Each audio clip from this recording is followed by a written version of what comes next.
Hi! Magandang buhay! Samahan niyo akong i-celebrate ang aking birthday today. Pumunta nga kami dito sa isdaan kasama ang aking mga kapatid at ilan sa aking mga pamangkin para mamasyal at para na rin kumain. Hindi ito ang unang pagkakataon na nakapunta ako dito sa Isdaan Floating Restaurant. 2011 nang first time ko na nakapunta dito at kasama ko yung ex ko, Chareng. At ito nga sa muli kong pagbabalik ay kasama ko na ang aking pamilya.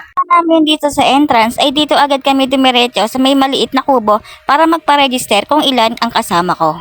Kailangan mo lang magpirma dito sa logbook nila at sasabihin mo lang sa kanila kung ilan kayo sa grupo para ma-assist nila kayo sa table na para sa inyo.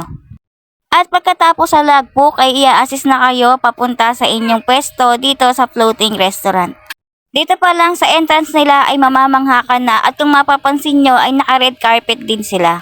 Nagpa-picture pa nga ako ng very light at pagkatapos ng picture taking ay dumiretso na kami sa aming pwesto. Mas bet sana nga namin pumesto sa mga kubo-kubo nila kaso nga ay medyo marami akong kasama kaya dito kami dinala sa may parang gazebo lang nila. Pagdating nga namin dito sa aming pwesto ay sinabi sa amin ni ate kung saan namin matatagpuan ang CR kung sakaling gagamitin namin. Iniwanan na din niya kami ng kanilang menu para kung sakaling gusto na namin umorder ay makakapili na kami agad. Alam niyo ba, nung first time kong nakapunta dito sa isdaan ay mangga at alamang lang ang in-order namin nung kasama ko dahil talagang wala kaming budget noon at ang gusto lang namin sana noon ay mamasyal at mag-ikot dito sa restaurant na to. Yun pala, hindi siya pwedeng pumasok nang hindi ka kakain noong 2011 yon. Pero ngayon ay pwede ka nang pumasok kung hindi ka kakain at namamasyal ka lang, sasabihin mo lang dun sa nasa may entrance ng restaurant. After ng ilang minuto ay dumating na din itong mga pagkain na in-order namin. Meron kami ditong crispy pata, meron din kaming isang kalderong sinigang na hipon, meron din kaming isang basket na pansit bihon at isang buong litsyong manok. At meron ding biglang kumanta. Maligayang bati sa'yo, sana pag-birthday mo, ikaw ay maligaya at tulad ngayong saya. Sana'y maraming pang birthday ang abutin mo. Happy, happy birthday sa'yo. Happy, happy, happy birthday. Sa'yo ang pagkain, maraming pagkain. Happy, happy, happy birthday. Sana'y mabusog mo sila pati kami. Happy, happy, happy birthday. Order lang ng order, sister magbabayad. Happy, happy birthday. Sana'y maligaya ang lahat.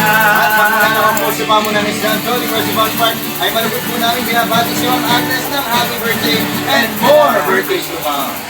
Happy birthday to you. Happy, happy, happy birthday. Sana'y maligaya ang lahat. Happy na birthday pa.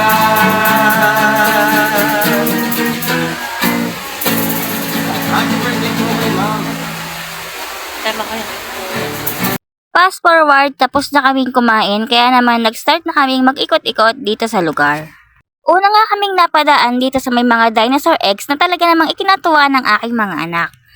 Itinuro ko pa nga kay Arkin itong maliit na dinosaur dahil alam naman nating lahat na favorite ni Arkin ang dinosaur nowadays. Pipicturean ko sana siya dito sa loob ng egg kaya lang ay bigla siyang natakot kaya naman si Kuya Sikay na lang ang pinaupo ko dito sa loob ng egg. Mabuti na lamang at gusto rin ni Kuya Sikay itong mga dinosaur kaya naman mabilis siyang umakyat dito sa loob ng egg at para mapicturean ko siya para meron kaming remembrance dito sa eggs. After picture taking ay dumiretso na kami ng paglalakad at nakita nga ni Kuya Sikay itong malaking dinosaur na talagang ikinatuwa niya. Siguro ay overwhelmed si Arkin kaya medyo natakot siya ng very light dito sa malaking dinosaur. At sa aming patuloy na paglilibot dito sa floating restaurant ay nakapunta na kami dito sa may mga dog statue. Gusto ko nga sanang picturean ng magkapatid dito kaya lamang ay natatakot na naman si Arkin sa mga dog na ito. Kaya ang ending ay si Kuya Sikay na lang ulit ang napicturean ko dito kasama ang mga dog statue. Kahit anong ang pilit ng kuya ko kay Arkin na papicturean dito sa mga dog statue ay hindi talaga namin mapilit itong batang ito. Buti na lamang at game na game sa picturean nitong aming Kuya Sikay. Ang hirap talagang mag-voice over pag may katabi kang batang makulit na nag-iingay na naman sa tabi mo. Anyway, sa patuloy naming paglalakad ay natanong na namin itong isa sa pinakamalaki nilang statue na monkey. Tuwang-tawa nga si CK nang makita niya itong malaking monkey na ito at itinuro pa nga niya sa akin na mayroon daw na maliit na tao sa taas. At sa aming patuloy na paglalakad ay nakita naman ni Kuya CK itong mga buaya na talaga namang ikinatuwa lalo niya. Malawak nga itong floating restaurant na ito kaya naman marami kaming napuntahan at marami ding nakita ang aming mga mata na talagang ikinatuwa ng aking mga kasama. At habang naglalakad nga kami ay may nakita kami dito puno na akala mo ay puno ng niyog pero hindi sa niyog at kung mapapansin nyo ang kanyang bunga ay parang niyog na binalatan na. Palaisipan nga sa aming magkakapatid kung anong klaseng puno ito at kung ano rin itong kanyang bunga. Patuloy pa rin kami sa aming paglalakad hanggang sa makarating kami dito sa may dulo or dead end ng restaurant. At dito nga ay nakita ng pamangkin ko ang isang balat ng ahas na naandito malapit sa hagdanan. At dahil nga sa mapuno itong lugar ay hindi imposible na magkaroon dito ng mga ahas o ligaw na ahas. At dito nga ay mayroon ding free boat ride. Syempre, hindi natin palalampasin yan. Sasakay kami maya-maya habang nililibot muna namin itong kabuuan ng Isdaan Floating Restaurant. Andito na nga kami sa tapat mismo ng malaking statue na unggoy na ito at ang sabi ng anak ko ay baka daw biglang gumalaw itong monkey. Kaya naman dali-dali siyang pumunta sa kanyang tito dahil sa takot na baka kainin siya ng malaking unggoy. Akala nga namin ay kung anong pinagkakaguluhan dito at bakit maraming tao, yun pala ay nagpipicture-picture taking lang ang mga kabataan dito. Kaya naman hindi nagpahuli sa picture-picture taking ang magtito na ito. Napakaganda at napakalawak talaga ng restaurant na ito at ang bawat sulok nito ay very Instagrammable na talaga namang magugustuhan ng kahit sino. At sa aming patuloy na paglalakad ay nakapunta na kami dito sa may Takshapu area na kung saan pwede mong ibato ang lahat ng hinanaing mo sa buhay at magbabasag ka ng gamit, syempre babayaran mo. Meron diyang TV, wall clock, pinggan, tasa at mangkok na kung saan pwede mong basagin ibato dyan sa mga nakasulat dyan sa pader at ang bawat piraso ng ibabato mo ay may kaukulang presyo. Nakita din namin si Incredible Hulk dito kaya naman picture ulit. Pagkatapos ng picture taking kay Incredible Hulk ay nagpatuloy na kami sa aming paglalakad para puntahan itong aming final destination dito sa may Isdaan Floating Restaurant. Napadaan pa nga kami dito sa mga Angry Birds na ito. O sinong mga naglaro ng Angry Birds dyan nung araw, taas ang kamay. Si CK ay akay-akay ng Kuya Johnny ko habang si Alkin naman ay karga-karga ni Kuya Ray. Sasakay nga kami ng bangka kaya kami nagpunta dito sa may dulo dahil dito ang starting point kung saan pwede kang sumakay ng bangka para ilibot sa buong Isdaan Floating Restaurant. At habang nagiintay nga kami sa bangkero ay nagpicture-picture muna kami dito sa spot na to. At maya-maya lang din ay nakasakay na kami sa bangka kasama ang aking mga pamangkin at ang aking dalawang anak.